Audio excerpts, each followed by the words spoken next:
Hello everyone. The purpose of this speech is to inform the class on how to play fantasy football.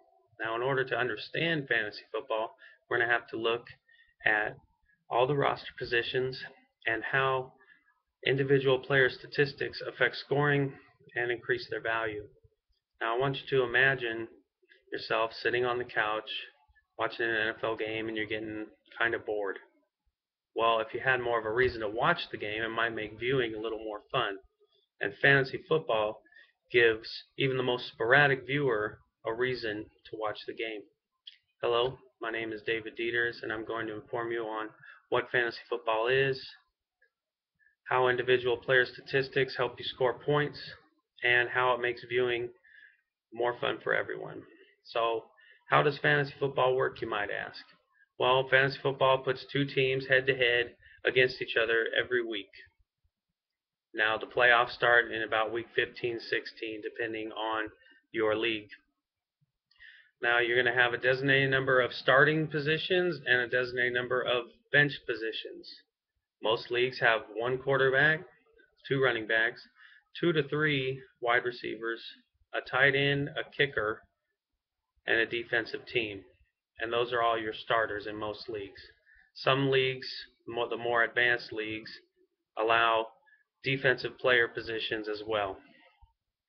And you can start and bench your players all the way up until game time in case one of your players gets injured in practice or anything like that. Now that we know how the rosters are going to be set up, let's look at how we're going to score points. Now, for quarterbacks, it's going to be every 20 yards is going to be 1 point. And of course, touchdowns are worth 6. And your interceptions that they throw are going to be between -2 to -4 points, depending on the league format that you're in.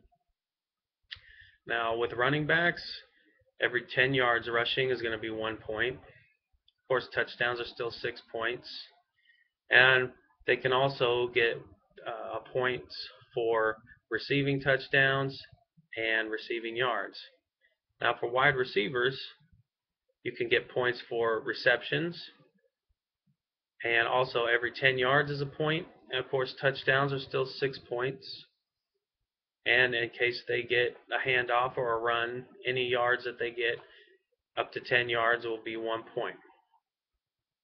Moving into the tight ends, they're going to have the same exact point scoring as the wide receivers. Kickers are really simple. Most field goals are worth 3 points. In some leagues, if the field goal is over 40 yards, it's going to be 4 points, and if it's over 50 yards, it's going to be 5 points. And most leagues don't penalize kickers for missed field goals. And of course, every point after touchdown is 1 point, just like in the real game. So, defensive teams, they score points by allowing very few points against the opposition, or sacks, fumbles recovered, interceptions, return touchdowns, and of course kick return touchdowns. So special teams is a part of your defensive team when you're playing fantasy football. So now we know how we're going to score points. Let's go ahead and look at how fantasy football makes watching football more fun. Now, you don't have to necessarily be a huge football fan to tune in and watch the game. Once you have your team drafted and you see all of your starting players, if you're looking at your quarterback is playing in this game, you might want to tune in to see how many points your quarterback is scoring. Or if your running back is playing in the other game, you might want to watch that game to see how many carries your running back gets. And it just gives you a reason to watch the game. And it makes viewing more fun. Now, on a personal side, my wife is a prime example of that philosophy, because she was always a San Francisco 49ers fan, but she didn't really watch the games, wasn't really interested. It was just the hometown team sort of thing. Well, a few years back, I'd already been playing fantasy football. I had her draft a team, and I helped her draft her players, and she got really involved with watching the games that had her players playing in the game. And she'd always say, "Oh, throw it to Randy Moss, throw it to my guy, whoever her receiver was, or hand the ball off to this individual. So I gave her a reason to watch, and she really started getting into football. And now here we are. It's been about 4 years since she's been playing fantasy football, and she absolutely loves football. She'll watch it even if I'm not even home with her, if I'm at work.